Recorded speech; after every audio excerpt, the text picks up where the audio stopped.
Welcome to the module that will cover the future active and middle indicative. So we'll be going over in this module two of the voices for the future indicative. That's the active voice and the middle voice, but we will not be going over the passive. So the future passive actually has its own unique form that is separate from the lesson that we'll learn in this module. We will learn the future passive form actually in Greek 2 in the next semester. But for the future active and middle indicative forms, they're fairly easy to learn and to memorize because they very much resemble and build from the present active and middle indicative forms. If you look at the components which form the future active indicative on the slide that's in front of you, you take the stem, so you take any lexical form of the verb, and we're going to use luo, our favorite go-to verb. You drop the omega, and that gives you the stem. So you take the stem of any verb, you add to it what we call the tense formative. It's the morphological component or the linguistic unit that helps you identify what tense you're looking at. And for the future, the sigma is a big clue that one of the forms you're likely to be looking at is in fact the future form of the verb. You add to it the connecting vowel and then the primary active suffixes, which you already learned. So let's look at how these four components form the future active indicative. And we'll go over the first person singular, second person singular, third person singular forms, the first person plural, the second person plural, and the third person plural forms. Notice that that the suffixes are the primary active suffixes plus the connecting vowel to it. And so these are suffixes that you already learned. They're o, ace, a, amen, ete, usi. And when you add to that suffix the stem and the tense formative sigma, the first person singular form is luso, and that is I will loose. So these are the active forms. The second person singular future active indicative is luces,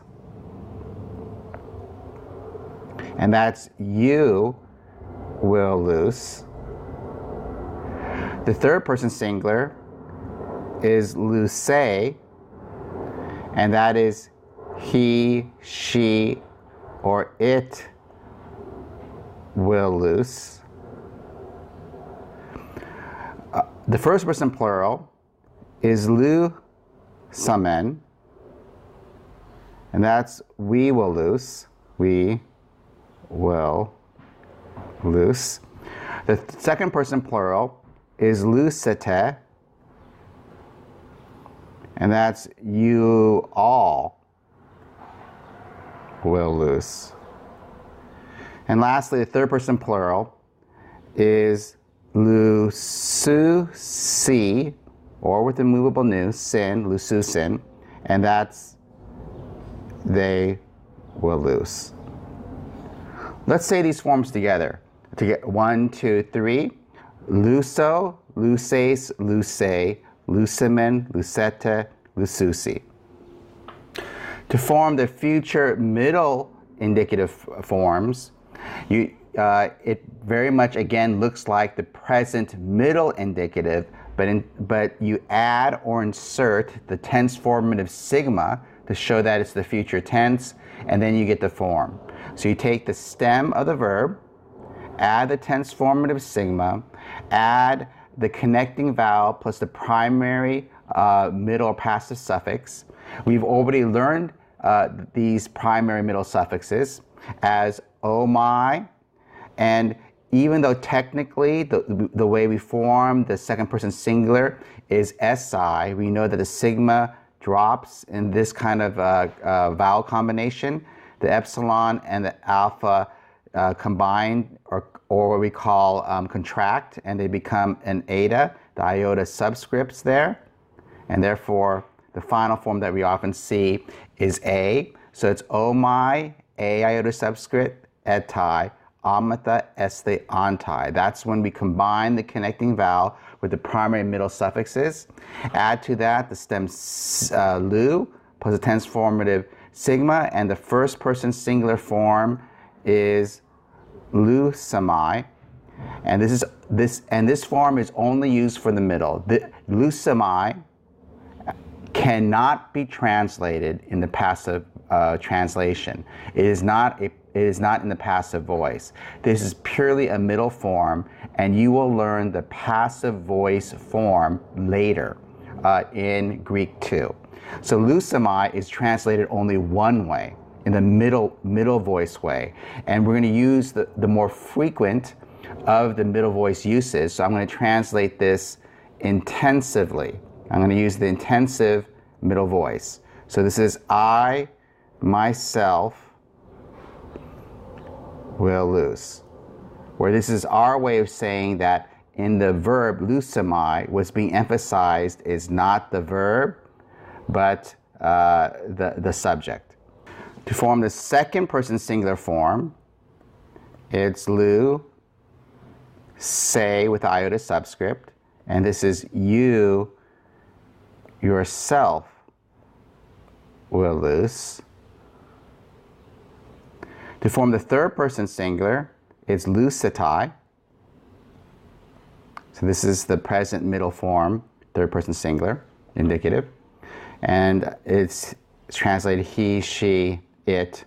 Let's use just himself, will lose. Remember, I'm translating this as the intensive middle. The first person plural is lusamatha. And that's we ourselves will lose.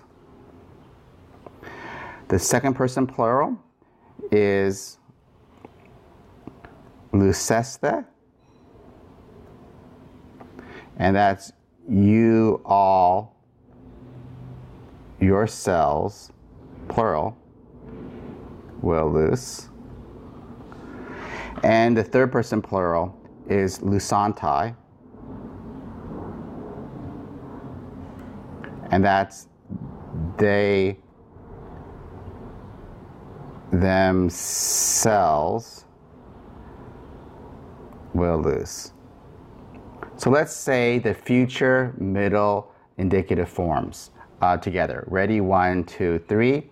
Lusamai, lusei, lusatai, lusamatha, luseste, lusantai. We need to go over a special grammar rule for verbs whose stem ends in a stop. So with our regular paradigmatic verb luo, for example, the stem does not end in a stop. It ends with that long vowel upsilon. But there are some verbs that are regular, but they end in what we call a stop. They'll either end with a labial, like, so the last letter of the stem, for example, blepo. The stem is blep, and this is a good example of a labial.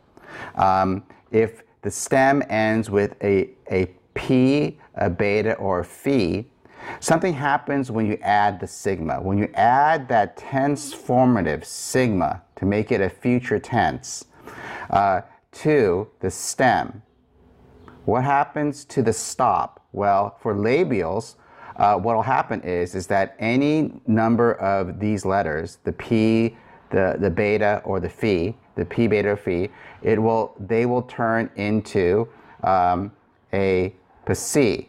So remember your square stops. We learned that you add a S-sounding letter to a labial, add the sigma to a labial, and it becomes psi.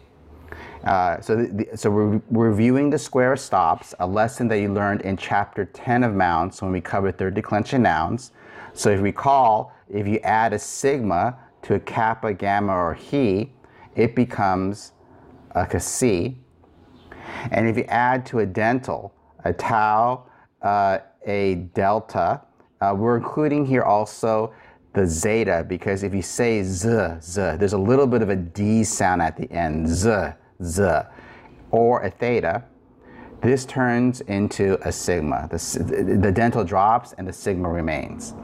And so whenever you form the future tense and the stem of the verb ends with one of these, what we call stops, either in a labial, a velar, or dental, when it combines with a sigma, it will form the corresponding sibilant sounding letter in the square stops chart. So let's go over some examples. So if I wanted to form, for example, the future active third person, singular, a blepo, I would add blep plus sigma, and the third person ending is a. And what happens then is that this P and sigma combine so that the final form, the way I say he, she will see, it will look like this. Blepse.